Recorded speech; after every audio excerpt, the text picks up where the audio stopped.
Welcome to Voices of 401, your union podcast, keeping you informed, empowered, and connected with the latest from your local.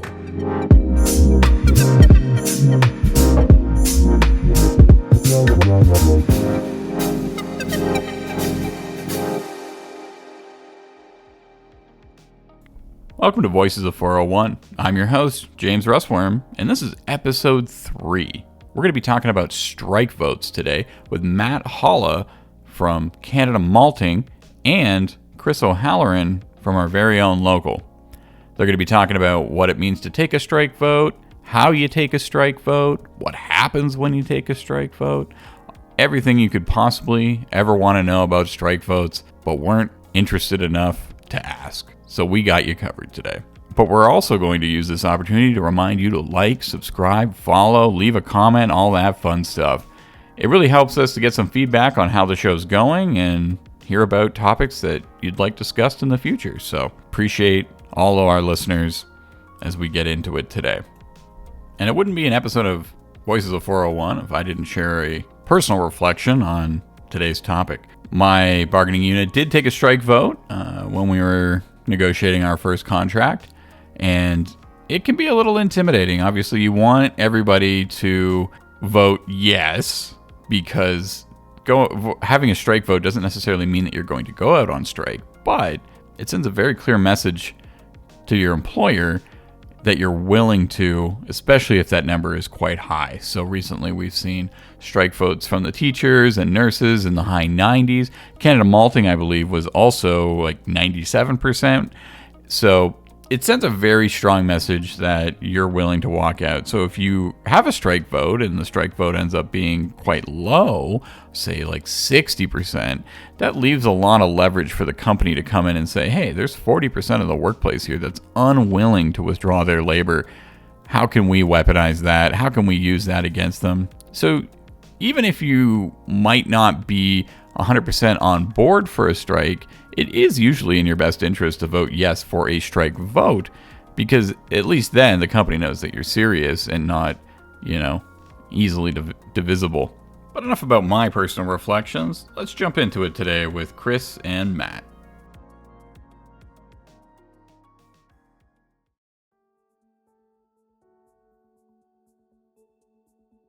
Why don't we just jump right into introductions? You already know me, so take it away, Chris.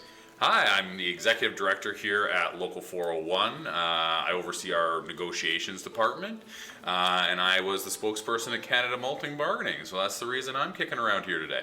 Well, how long have you been with the union, Chris? I got 18 years on the pension statement, so had a little hiatus in there where I went to work for government in the middle, but been 18 years with the union. Great. And Matt? Yeah, so my name's Matt Holla. I've been working at Canada Malting for 3 years in the laboratory there, functioning as their laboratory lead, or one of 2 laboratory leads.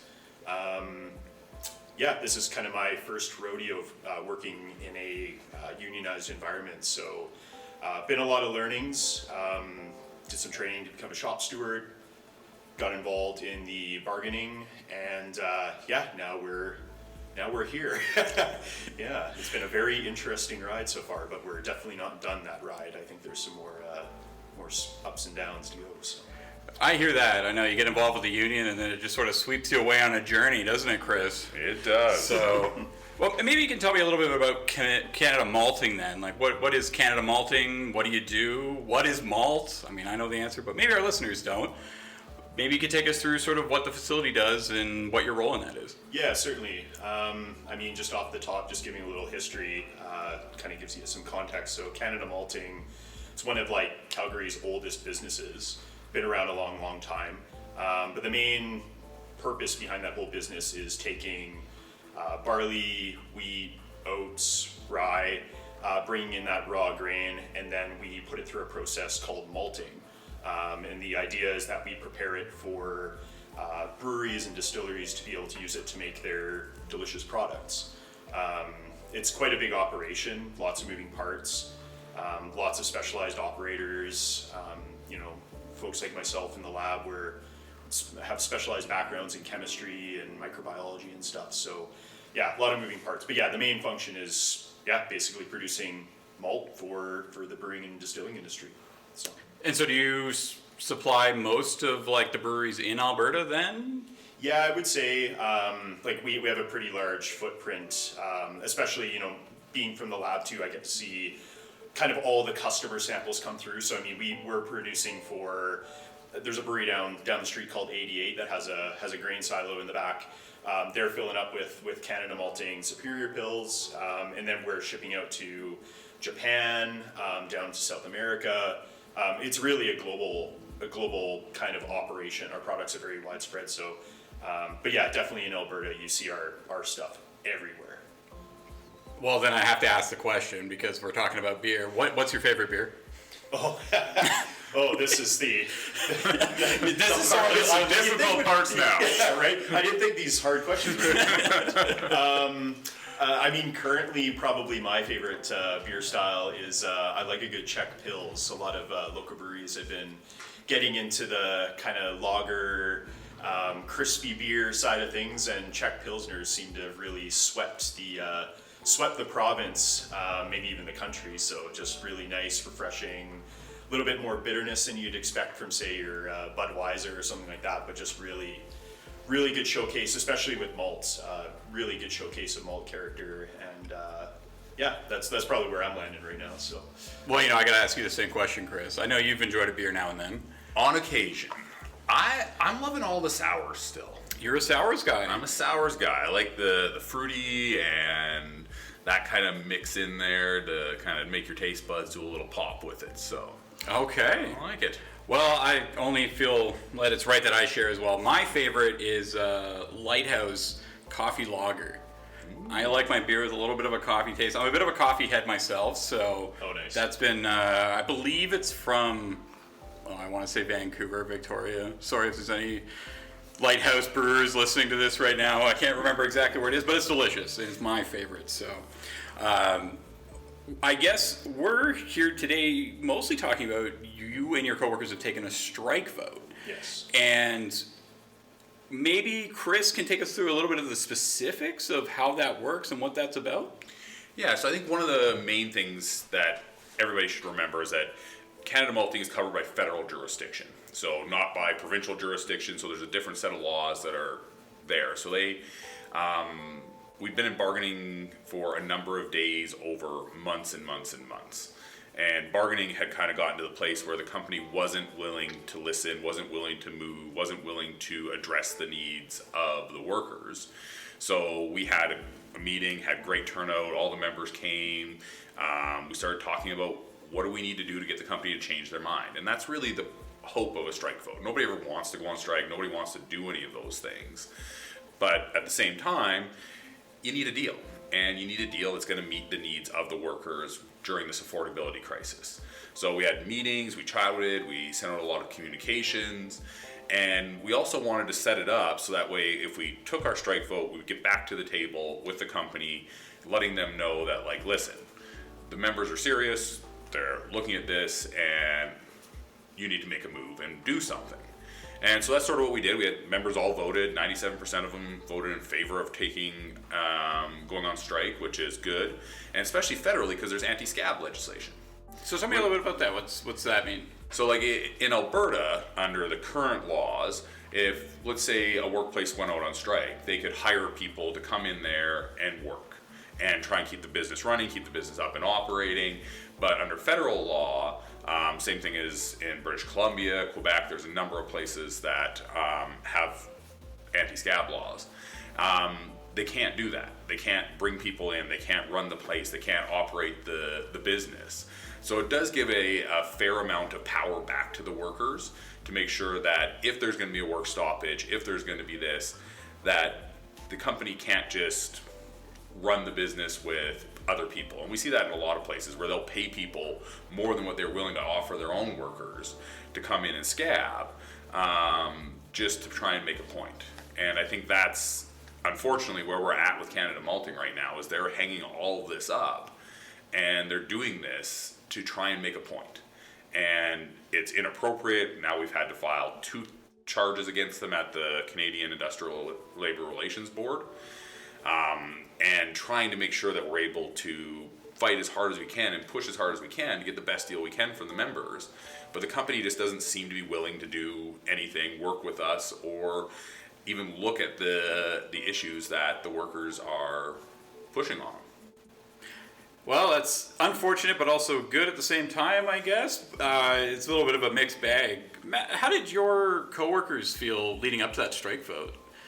I think the main feeling was like frustration, definitely. I mean, being part of the bargaining team, having to meet with the company, it was an interesting experience. And, coming back kind of empty-handed sometimes after those meetings, having to explain what's gone on was always difficult. So I think there was just kind of generally a feeling of frustration, confusion as to why maybe we weren't making as much progress. But it was interesting kind of getting some feedback from people. And then once we did start to get some movement, because the company was starting to maybe move a little bit here and there, people were still a little bit cautious, I think, because there wasn't any real commitment. We didn't feel any commitment from the company on some of the items that we were kind of working towards. So I don't know. Yeah, if I could just say that, just straight frustration leading up. So I think in the 97% strike vote was a clear indication that it was kind of enough is enough. We don't want to be having any sort of carrot dangled in front of us, even though it was kind of a bit of a rotten carrot, let's put it that way. That's how I put it. So how did you feel when you got that result back that was 97%? I felt it definitely felt like we had a wave of solidarity across the workforce, which felt pretty good. Again, to Chris's point, like I think people generally don't want to strike, but when it comes down to it, it's like this is sending a message to the company saying, hey, like, we need to come together and make a deal here. And I think seeing that 97 pop up, it was just like, wow, people are really ready to go, really ready to fight for this. So yeah. Well, it sent a strong message for sure. Definitely. If you've got 97%, then the company should take notice. Chris, you've probably been through a few strike votes now and then. How did this one measure up? 97, that's pretty high. 97 is very good. The top benchmark is still Cargill Case Ready, where they came in with 100% strike vote. Wait. I think you're forgetting about a little bargaining unit called Keyword Studios. Oh, yes. Good old Keyword Studios also had 100% strike vote. Sorry, I just had to plug my own group there, but sorry, continue. So Cargill, but they probably had a lot more workers too. They absolutely did. So we'll give them the win. Yeah.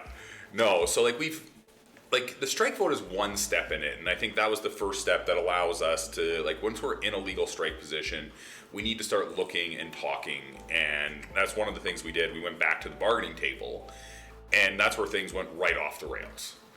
And I think we can chat a little bit about that, but I also want to chat about some of the things we've done, in the lead up to that last set of bargaining. So we got the strike vote, we got that, and Canada Malting was just recently purchased by Soufflé Malt, a largest global player of malt in the world. So they're a European French company. So we also went out and we met with the French union and had conversations about what they were seeing, what was happening on the bargaining table, making sure they knew what we were up to. We know they're going back to the bargaining table in another week or so. So just trying to make sure that we were as prepared. We knew who this new company was because they got rid of their entire bargaining team. So we came back to the bargaining table and there was a new spokesperson. The people that were there before, that have been negotiating with us for months and months and months, were all of a sudden gone. They just got rid of them. Yeah, packaged them all out. They all left with the new company coming in. They cleaned house, and that's one of the things that becomes so difficult with this is we almost had to start bargaining over again. They showed up to the bargaining table for those dates in October, and they didn't even have the proposals printed. I had to print copies of their proposals and ours and give them to them so that they would actually be able to work off of a document. And all they wanted to do was whimsically chat about stuff. And I'm like, I'm sorry, but we're in a legal strike position. We've done everything. We've pushed. It's time to put pen to paper. And we engaged in the conversations. had these conversations. They came back on the first day and said, okay, we've heard you, we need to do something, and we made it pretty simple. Like, there's a lot of information that was there in terms of like needing to fix and scheduling and these things, but in a strike situation, it's like, what are people voting, and are people going to go walk off the job to get us tweak in scheduling? No, people are walking off the job for wages, benefits, and pension. And we really made that point clear to the company. Like, the money you've got on the table, not good enough. The concessions you have on the table for benefits, not good enough. Not fixing, addressing, or changing anything on pension, not good enough. And so they actually sounded like they heard us. And we're like, okay, so we're going to make a move on the pension. We're like, okay, sounds good. You're going to agree to our proposal and what we wanted to see for a change on that. So they verbally tell us this. Like, okay, write it down, Next day, we say, like, hey, now give us a full package, right? Like, give us an offer, and we'll give you a full response the next day. So they come back in the next day, they give us a package in writing that doesn't include the pension thing that they agreed to yesterday. So, like, when we talk about frustration, like, I did use some not nice words to express not just like the workers' frustration, but like, this is bargaining in bad faith, and it is receding to risings bargaining at its core. And now we've had to go and file charges against them at the labor board about this, because we're sitting there like, and they go, oh no, sorry, that was just our mistake, it was housekeeping. So they email us over another version that has that in there. I'm like, okay, you've written it down, but that isn't the language that goes into the collective agreement, right? So once again, we're trying to be proactive and get this done. So then we turn around and we just take, here's the language in the collective agreement, here's the changes that are going to be, this is what's going to go into the memorandum of settlement when we go to present this at the end of it. Then all of a sudden, nope, that isn't what it's going to be. Sorry, like, we've been talking about this for months and months, and now all of a sudden, well, we don't think we can do that. I'm like, no, well, you don't get to change this idea. You don't get to say no after you've already agreed to something. Like, that's bargaining in bad faith. It's against the law. And like, the arrogance of them to go like, our boss doesn't care about the law. He doesn't care about your Canadian laws. He doesn't care about this. And like, they literally say this directly to us at the table. And it's like, come on now. So like, the conciliator's like, well, hold on. She takes them out of the room, and they go and they chat, and they come back, and okay, we understand what's going on. So they're like, so this was on Friday, like, we'll send you an offer on Monday. I'm like, all right, so like, you're going to give us the written, all of this. We'll look at it, and then, because the members should get to vote on something. They were supposed to send that to us on October the 20th. It's now November the 7th. We still do not have an offer for the company for the members to vote on. They just never got back to you. Got lost in the mail? I have no idea. Like, it's the most absurd thing to sit there and, when workers are in a position to strike, to do this, to refuse to give an offer on what they're doing, because it's clear from their position at the bargaining table, they had no idea what they're doing. They just did not understand what was going on, what was happening, and it's just so disappointing that the company would send somebody to the table that was going to engage in these illegal practices. And that's the really difficult part. So then we had to go and try and change their minds. So we went out to Banff Beer Fest, got a great response from all the customers and people out there. We handed out leaflets. We had lots of people sign our online petition and email the company and tell them to stop acting, behaving, and conducting themselves the way they are. So we've had our digital sign out, advertising people that there's a strike coming. So we've got a few more things that are going to be coming up in the next number of weeks as well. But I think it is disappointing that the company is not engaging and even giving us a written offer with what's there, that we've had to go to the labor board, that we've had to lawyer up, that we've had to go through and make all of these points. But we're going to continue to put pressure on them to try and get that offer, so that way the members can vote and make it a final decision on what they're going to do. I don't think it's appropriate for the company to say, no, just go on strike. You don't get to come, you don't get to see an offer, you don't get to do anything. It's a ridiculous and absurd position for them to have taken. Do you feel like that contributed to the strong strike vote, Matt? Like, all of this sort of, I don't want to use the word shenaniganry, but we're going to use it. And did that, you think, help the workers say, hey, we got to band together and do something about what's happening at the bargaining table? Oh yeah, absolutely. Again, like as Chris was saying too, just the unprofessionalism surrounding the whole bargaining situation was, it was just so extreme. Like, yeah, sitting, like having the union be prepared. We're sitting in a room with our notes, preparing documents, sending it to the company, and then they walk in and just want to talk about it. They don't have, and then you go, well, your last position, you didn't even send us a document, you didn't put it in writing. How do we proceed here? Like it felt a lot of times like they were just there to hang out for the day and not really get anything done. It was really, really crazy. But then again, yeah, I think when the news got back to the members that was how they were conducting themselves, people started to be like, do they just not care about like what's going on here? Like your whole workforce is considering whether or not they need to go on strike to get what they deserve. It was just, yeah, again, all added up to that frustration that eventually I think, yeah, really, really pushed us to that 97%. Yeah, it was something else sometimes, that's for sure. Has the employer's mindset changed at all since that vote came out? Have they started conducting themselves differently, or are they just pretty much business as usual? Well, it's hard to it completely changed because there's a completely different group of people there now, right? The people we were dealing with, the people we were negotiating with, they're all gone, and then they've got the new guys that come in who don't seem to know what they're doing, right?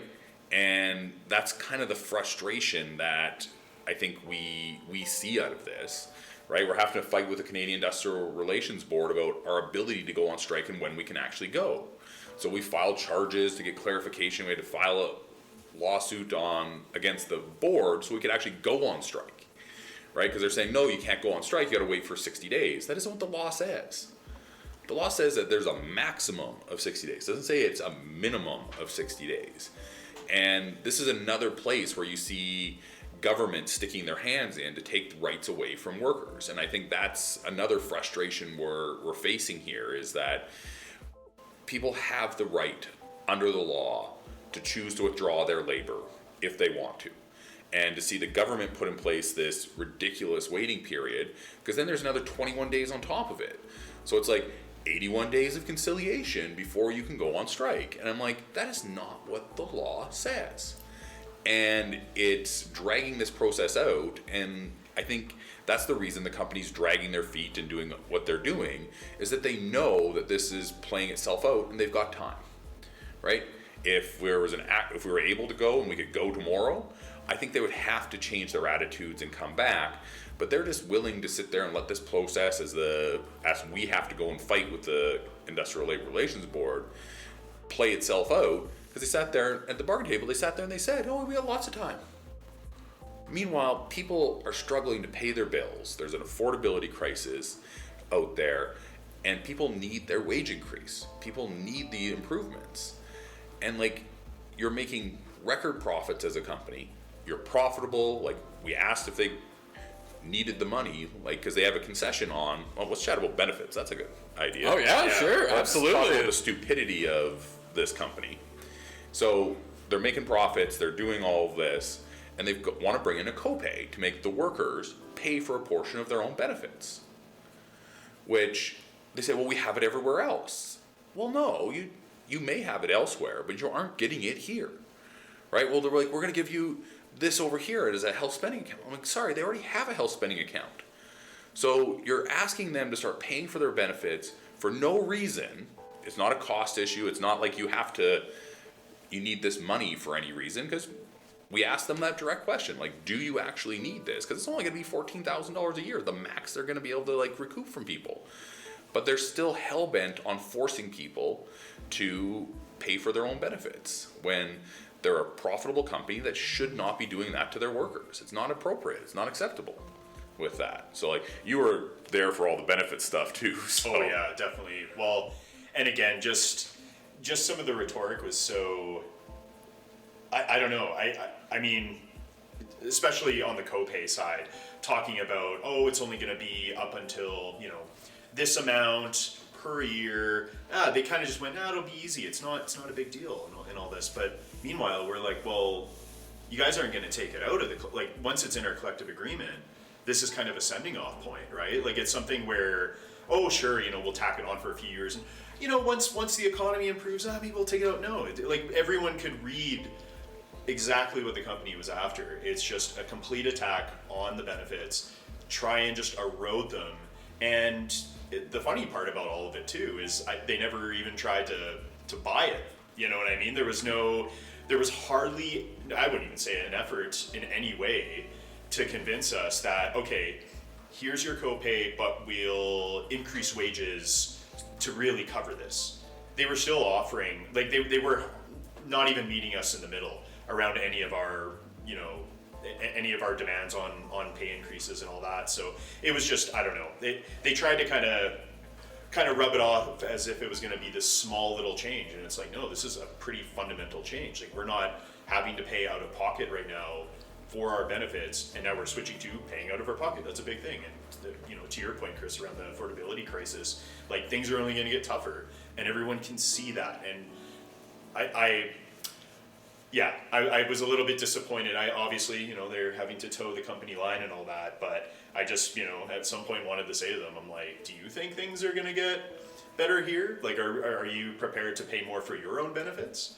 Because we sure aren't, maybe you should start fighting for yours too a little bit. So I don't know. It was, it was quite intense that way. Well, you can come in. Oh, it's okay. We can edit it out. Go ahead, Chris. Well, and just to build off of that, and this is what we heard when we spoke to the European Union leaders. We heard them talk about the fact that they keep trying to increase that percentage. They keep pushing more and more of that cost and benefits onto the workers over there.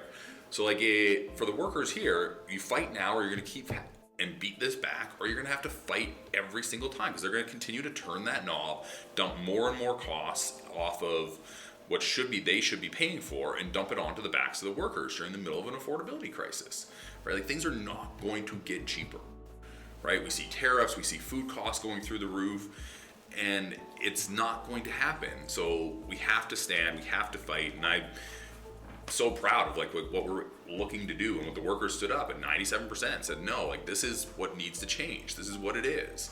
The company's not making an affordability argument.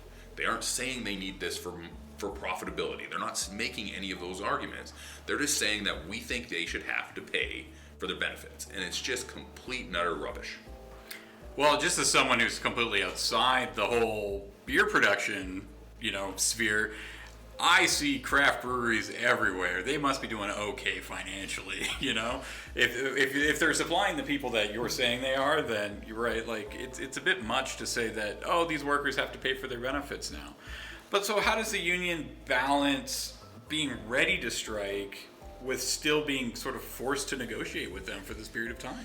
Well, it is that balance, right? So we went to Beer Fest, we handed out leaflets, we talked to some of the suppliers, we talked to the customers that are there, but it's a delicate balance, right? You can't put too much pressure on the suppliers, the customers, and those, because let's say they get pissed off and they want to go take their business elsewhere. That's not going to help our members.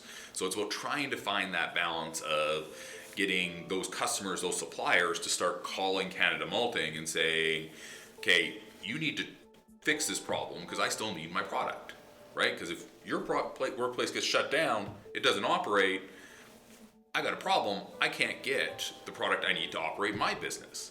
And trying to have some of those conversations, and I think that's the next step for us, is going and looking in the next couple of weeks, is starting to communicate the realities of what this is going to be. So we're provincially regulated as UFCW, because they're federally regulated. So figuring out when do we got to start talking to those folks to get them, the heads up that there's a problem here. And the hope of that is that they'll then turn around and call Canada Malting and say, stop this shenanigans or shenanigery or whatever it was you said. It's a good one. We'll use that one for today. And stop this. So I think that's sort of the next piece in terms of where we're going, is having those conversations and making sure that the customers at the end of the day who Canada Malting needs to keep operating their business and keep making their profits starts to know what's going on and what's happening. Right? They know that there's a dispute coming. They know that there's going to be some of those problems. And I think that's sort of the balance of getting them aware. So hopefully they'll put some pressure on the company, but at the same time knowing that if we put too much pressure on them, they may go someplace else, and we don't want that either. So it's that balance that I think is important to try and strike there. Yeah, that's fair. When the votes were counted, how did the workers react, Matt? Like, was there, were you there physically present? Was it done on Zoom? Like, how did they actually count these votes? Do you all submit a ballot? Because I think a lot of our listeners probably have never had to take a strike vote before. Right. And so, like, what does it look like from the worker perspective? Well, I mean, right off the get-go, I will say, kudos to, UFCW 401 because, they organized in-person voting and online, which was fantastic. So, if you weren't able to be there in person, actually make it out, it was very accessible. So like right away, I think that was like a very, very important thing. I personally was out of town at the time, so I had to do mine online, but a couple of my coworkers ended up going down to the in-person, and they said it was very straightforward, easy. If there was any questions to be answered, they got them answered. But I will say, I think leading up to that strike vote, everyone that at least I was interacting with at work knew what they were going to do. I don't think anyone had any questions. Obviously, still had some questions about, maybe what the future holds, but I think that, people seemed ready to go. Even one of my coworkers, she said it was, she felt quite good about going in person just because she felt like she was really taking kind of her future into her hands around her work. So that was kind of nice to hear, but yeah, generally positive for sure. Oh, that's great. Like it's always nice to know that, everybody's kind of behind you to stand together for what is essentially, a bit of a scary vote to take, because you're going in and, as someone who's taken a strike vote, the result you're hoping for, but you never really know until that vote's counted. So did they take long to give you the results? Was it fairly quickly after you voted that you heard back? Yeah, it was quite quick. I mean, I can't give you exact timeline, but it was quite quick. I think within not even 4 or 5 days, something like that. It was quite quick. And I mean, even with email communication, that was fantastic. Seeing a good rundown of how strong the vote was, a lot of information on turnout, all that sort of stuff. So it was well communicated and very straightforward for sure. So which I think leading up to it, people were again they knew what they were going to do. But myself included, this was my first time ever having to be part of a strike vote. So but it went off without a hitch, I would say, for sure. So now, I think for a lot of people, they don't realize that just because you took a strike vote doesn't mean you're going to go on strike. Yeah. And can you explain maybe a little bit of the difference there, Chris? Like, what is a strike vote? What does it get you? What does it allow you to do? So the strike vote really is just that. It's a vote to get the consent of the workers. So both under the union's constitution and under the labor relations codes, we have to take these strike votes because the workers need to make that choice for themselves as to what they're looking for and where that is. So for us, we always want to be as inclusive as we can. So we did in-person voting for over a 12-hour period where people could come in, rented a hotel room right down by the plant so people could come in, had good turnout on that. But then we also want to make sure anybody that's not there, like yourself who was on vacation, we give people an entire 24-hour period to vote online. So the ballots, I'm not technically sure how all this technology magic happens, but the fabulous team looks after this. So at midnight, the ballots get emailed out and people have a 24-hour period to cast their ballot as to where they were. So if there's an issue, they didn't get their ballot, they can contact the union. We'll make sure that they get their ballot. We had to reissue a couple because there's people that didn't get their ballots because we had their email wrong or something like that. So there's always a couple of those things, but we want to try and make sure that we're being as accessible to the members so that they can all get out there and have their say in what's going on and what's happening with that. So like once you get the strike vote, it's good under the Canadian Industrial Labor Relations Board, it's good for 60 days. So the strike vote is good for 60 days, which makes no sense as to why the Labor Relations Board now tells us that you have to wait 81 days to go on strike. It makes zero sense with what the legislation says, what the law is. It's just another way that government and corporations, to a large extent, that have lots of friends in government, are trying to take rights away from workers. And we see that right now. We've seen it with this UCP government. We saw it with the federal liberal government taking rights away from Air Canada workers. And we're seeing this time and time again when a corporation doesn't get the result they want at the bargaining table. They turn to their friends in government and they go, all right, you impose what we want on people. And it's just completely unacceptable to sit there and see what they're doing and taking the rights away from people and have to go and fight over something as stupid as where the ability to go on strike. And I think that's one of the struggles that we're definitely seeing and hearing, and kind of some of the feedback we get back from them. And that's why during that 60-day period, we start to talk publicly about what's going on. And that's sort of our hope, right? Like we're open. Like we got nothing to hide here. We went to the bargaining table. We told the company exactly what we were going to do, when we were going to do it, and how we were going to do it. And it's up to them to make a choice if they're going to put a better offer on the table, or at least put an offer on the table, right? Like it'd be great to get the offer they promised us would be here October 20th. And then the workers could make their decision, but they don't seem to be willing to operate or abide by the law or do what's respectful and responsible. And we're going to have to continue to start talking to their customers, talking to their clients. And once they start hearing that, I'm hoping that those people will then pick up the phone, call them, and tell them to stop the shenanigans and let's get going on this. This is not a difficult thing to fix, right? Give them what you agreed to on pensions, get rid of your copay on benefits, and put a fair and reasonable wage offer on the table. These are all things that they can easily do. They have the money. They're just ideologically choosing not to. And they're getting their friends in government to delay and stall this process and take the rights away from people. And I think it's just rubbish. It does sound incredibly frustrating. Matt, how do you help keep the energy up during this time? Now that you've had the strike vote, but you can't go on strike yet, is there, are you engaging other workers, or what's the feeling around the workplace right now?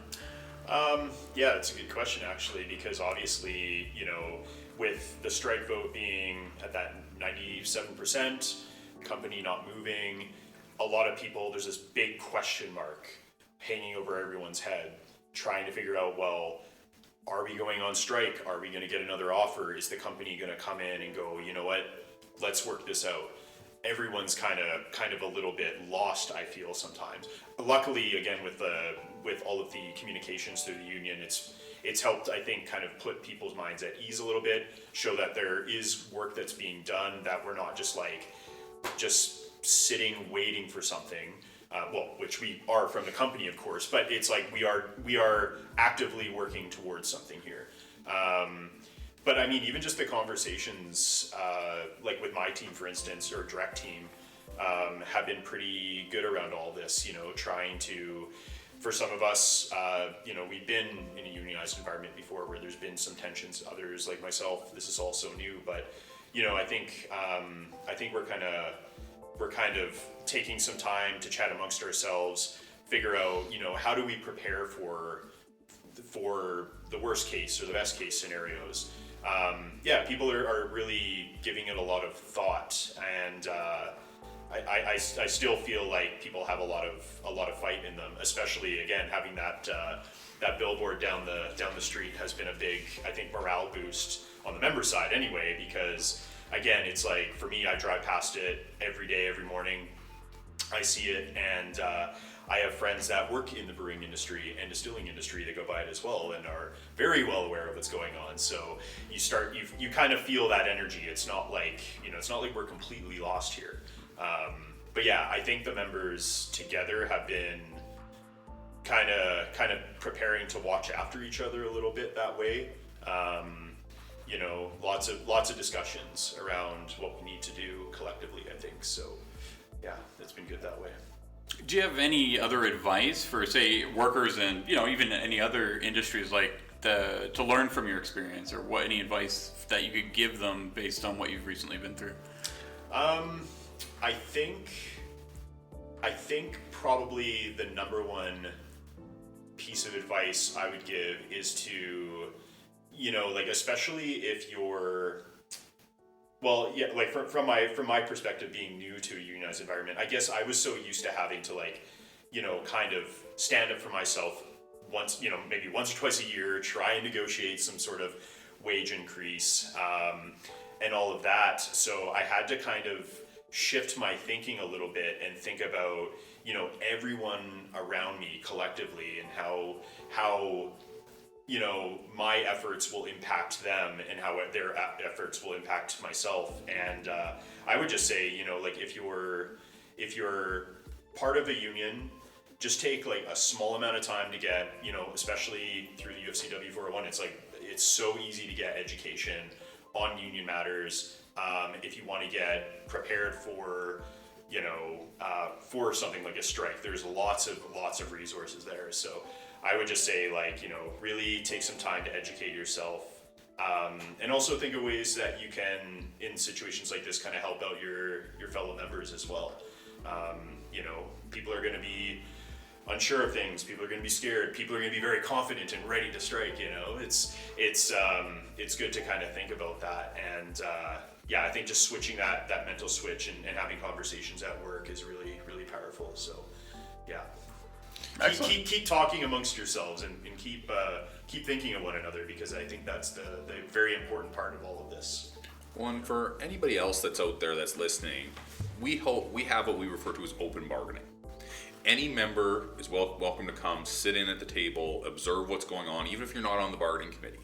So if you want to know what's going on, you want to have those conversations, come join the process. And I think it allows members to see what's going on, hear what's happening, and be really well informed with that. So regardless if you're at Canada Malting or one of our other workplaces, every one of our tables is open to any member of that bargaining unit that works there, that wants to come in, listen, observe, see what's going on and what's happening as well. I think that's excellent advice from the both of you. Any final thoughts today, or anything you want to say to anybody who's listening out there? I'll pass it to Chris first. I think just the main thing is, I'm sure there'll be some link in here to go to the website, sign our letter, make sure that you're help send that supportive message to the workers there and to the company that they need to change and shift what they're doing. And I think that's a bit of the reality of, we want to make sure that the company knows that there are people out there and that there's businesses out there that are going to be supportive of these workers and getting themselves a fair deal. Fair enough. Matt, anything from you? Yeah, I guess, okay. What I would say is, if you're listening to this and maybe not part of a unionized environment, because I know there might be some, brewers, distillers, people that are maybe using our product to make their delicious beverages, or maybe even food items. I'm not too sure. If you're not in a unionized environment and any of this is kind of resonating with you, or if you have any questions around what it takes to organize and all that. Personally, being from the brewing industry before ending up in Canada Malting, I've heard people talk about wanting to, maybe look at what unionizing looks like, maybe how that could impact their workplaces in a positive way. Reach out to the UFCW 401.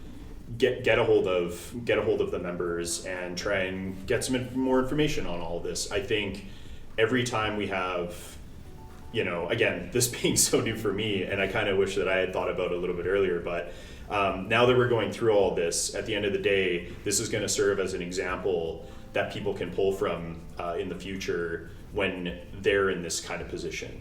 You know, there's a lot of learnings here, and I think, you know, reaching out to the union and maybe asking about, what can I do at my workplace, or is there any opportunities here? It's like that could be very powerful. So I don't know. I would just say, if you've ever had that thought pop up, reach out. And you know, I know like our members are fighting to improve our workplace, but I'm sure they'd be more than willing to lend a helping hand when it comes to, you know, becoming informed around unionizing and all that. So yeah, we're definitely, even though we're fighting our fight, it'd be nice to help other people in theirs as well. So I think that's really great advice, and I'm not just saying that because I'm a union organizer and would love to talk to those people. But yes, anytime you want to reach out, go union.ca. All our info's there. We're always easy to get in touch with. I want to thank you both for taking the time today. This is probably going to be our longest episode yet. I think we had a really great discussion. So Matt, thank you so much. Chris, thank you so much. And I want to thank all of our listeners today, too, for joining in. Hopefully you learned something about strike votes today, why they're important, what they mean, and how it could affect you in upcoming bargaining negotiations. Don't forget to like, subscribe, follow, whatever platform you're listening on today. Leave a comment about a show that you'd like to hear in the future. And we should be by probably in the next few weeks, knock on wood, with our next episode. Until then, thanks for joining us. Take care.